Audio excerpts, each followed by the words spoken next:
पाकिस्तान में इस तरह के कौन से आलात या ट्रांसप्लांट या दिल की बीमारी से आपको टैकल करने के लिए ऐसी कौन-कौन सी चीज़ें पाकिस्तान में इस वक़्त हो रही हैं? एक तो बात बड़ी सिंपल है कि पाकिस्तान के अंदर हार्ट के ट्रीटमेंट के लिए तकरीबन सारी फैसिलिटीज़ मौजूद ठीक हैं। है। इसमें कोई ऐसी शक की बात नहीं है। हुँ, जो स्टेंट अमेरिका में यूज़ हो रहे हैं वो पाकिस्तान में भी यूज़ हो रहे हैं। जो ठीक है, बाईपास के दौरान चीज़ें बाहर इस्तेमाल होती हैं वो पाकिस्तान में भी वही हैं। ठीक है। ये फील्ड ऐसा है कि इसके अंदर लेस देन आइडियल के ऊपर कॉम्प्रोमाइज़ नहीं कर सकते, क्योंकि जब भी हुँ, करेंगे तो नुकसान वो होगा। नुकसान होगा। जी, तो इसलिए कार्डियोलॉजी के सेटअप उस वक़्त तक नहीं चलते जब तक वो एक मिनिमम स्टैंडर्ड जो है हुँ, उसको मीट ना करें। ठीक तो है, इसी वजह से हमारे यहाँ बहुत अच्छी क्वालिटी की सर्विस इसीलिए अवेलेबल है कि हम वो स्टैंडर्ड्स मीट करते हैं। ठीक है।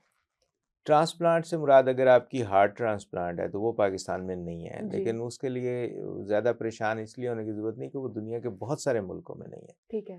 क्योंकि वो एक बड़ा ही आइडियलिस्टिक हुँ, ट्रीटमेंट तो है, लेकिन प्रैक्टिकली वो बहुत सारी जगहों पे अभी मुमकिन नहीं है। ठीक है, ठीक है। उसके लिए जो डोनर्स से रिलेटेड इश्यूज़ हैं जी, कि कहाँ से आएँगे, कैसे बिल्कुल, आएँगे, लीगल उसकी इम्प्लिकेशंस, और फिर लाइफ लॉन्ग उसकी जो मेंटेनेंस है, पेशेंट बहुत की जो सपोर्ट है, वो एक मुश्किल काम है। ठीक है। उस पे भी काम इंशाल्लाह होता रहेगा और कभी जी, ना कभी मुमकिन है इधर भी हो जाए, लेकिन उससे हट के एक और डायरेक्शन में बड़े काम हो रहे हैं जो आर्टिफिशियल ऑर्गन्स जी, मुख्तलिफ जो है। जी, जैसे फॉर एग्जांपल किडनी फेलियर एक लंबे अरसे तक यूं था कि जिसको हो गया उसके लिए ज़िंदगी में उम्मीद खत्म ख़त्म हो हो गई, गई। बिल्कुल। लेकिन ओवर द ईयर्स डायलिसिस ने इतनी तरक्की कर ली जी, कि अब बहुत सारे लोग कई-कई साल डायलिसिस के ऊपर ज़िंदा ज़िंदा रहते रहते हैं। हैं। जी, और ऐसे बहुत सारे मरीज़ होते हैं जिनका ट्रांसप्लांट मुमकिन नहीं है, जी, लेकिन वो डायलिसिस से ज़िंदा रहते हैं। हुँ, इसी तरह हार्ट फेलियर के लिए हार्ट ट्रांसप्लांट की ज़रूरत है। जी, लेकिन पिछले 10 साल के अंदर हुँ, इतनी ज़बरदस्त मेडिसिन्स आ गई हैं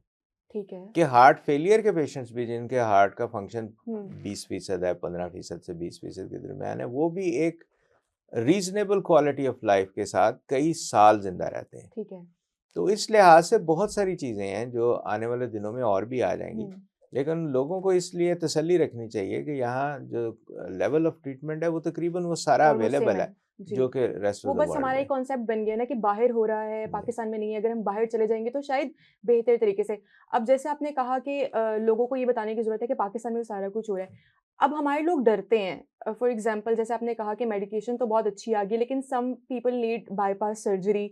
तो वो जब बायपास का नाम सुनते हैं तो it's bypass itself is a big word. तो वो कहते हैं कि नहीं, हम तो सर्वाइव नहीं करेंगे और दे डोंट नो कि रेयर केसेस हो सकते हैं बट दे डोंट नो कि हो सकता है कि वो एक बहुत ज़्यादा बेहतर ज़िंदगी गुज़ार ले। तो बायपास सर्जरी के बारे में कितना सक्सेस रेट और वो क्या उसके बारे में कुछ ये बताइए? बड़ा ही एक पैराडॉक्स है सोसाइटी में। हुँ, जनरल हमारा इम्प्रेशन ये है कि शायद बाईपास से लोग घबराते होंगे, हुँ, लेकिन जो लोग इस फील्ड में हैं हुँ, वो इससे कुछ अपोज़िट ज़्यादा फेस करते हैं। ठीक है। कि बहुत सारे लोग आपको इंसिस्ट कर रहे होते हैं कि हमारा भी बाईपास हो जाना चाहिए, अच्छा, क्योंकि इसके रिजल्ट्स हमें पता है कि बेहतर हैं और लॉन्ग टर्म रिजल्ट्स बेहतर हैं। और ओके, बहुत सारे उनमें से ऐसे पेशेंट्स हैं जिनका या तो मुमकिन नहीं है, करना सेफ नहीं है, या उनको ज़रूरत ही नहीं है। ठीक है।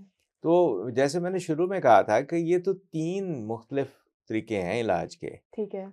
कुछ को सिर्फ मेडिसिन्स की ज़रूरत है, हुँ, कुछ को ठीक है, सिर्फ स्टेंट की ज़रूरत है और ठीक कुछ है, को बाईपास की ज़रूरत है। ठीक है। तो ये फैसला जो है ये डॉक्टर्स को करना है हुँ, कि वो मिलके फैसला करें कि जी इस पेशेंट को क्या हम सिम्पटम्स फ्री रख सकते हैं और हुँ, सेफ रह सकता है मेडिसिन पे, वो मेडिसिन पे रहेगा। ठीक है। जब वो महसूस करें कि नहीं इसको कम से कम स्टेंट ज़रूर डलना चाहिए तो वो हुँ, स्टेंट डलेगा। हुँ, लेकिन जहाँ टेक्निकली स्टेंट भी मुमकिन नहीं है और मेडिसिन से भी मुमकिन हुँ, नहीं है इलाज, वहाँ फिर हम जाएँगे बाईपास की तरफ। ठीक है, bypass itself has become a safe treatment. ठीक है। इसलिए कि पूरी दुनिया में इस वक़्त जो ऑपरेशन सबसे ज़्यादा हो रहा है, पूरे मेडिकल प्रोफ़ेशन में, ओके, सिर्फ़ कार्डियोलॉजी नहीं, ठीक है, वो कोरोनरी आर्टरी बाईपास है। ओके। जब हम पहली दफ़ा ये बात करते हैं तो लोग मानने के लिए तैयार नहीं, हुँ, कोई कहेगा जी अपेंडिसेक्टमी जो है ना वो ज़्यादा होनी जी, चाहिए या ट्रॉमा की सर्जरी या वो, ऐसा नहीं है।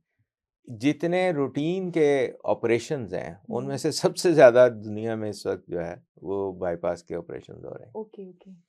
तो वो इसीलिए हो रहे हैं कि उनके रिज़ल्ट्स अच्छे हैं बिल्कुल ऐसा है। और वो एक स्टैंडर्ड एस्टेब्लिश हो चुका है। हुँ, यानी हमें ज़्यादा उसके ऊपर मेहनत नहीं करनी पड़ती, हुँ, लोगों को अपनी टीम को बताने के लिए कि इस स्टेप के बाद ये होगा, ये होगा, ये होगा, ये हुँ, होगा। It has become kind of a routine exercise. हुँ, तो उस वजह से उसके रिजल्ट्स भी बहुत अच्छे हैं। वो तसल्ली रखनी चाहिए, लेकिन किसी भी आदमी को ना तो उससे डरने की ज़रूरत है, जी। ना गैर ज़रूरी उसकी ख़्वाहिश करने की ज़रूरत है। जहाँ ज़रूरत नहीं जी, है वहाँ जी। वो नहीं करना वो चाहिए। आप ज़रूरत से ज़्यादा ठीक होने की कोशिश भी नहीं, मत करें वो जिसमें भी वो ना अपना ही करें। नुकसान कर दें।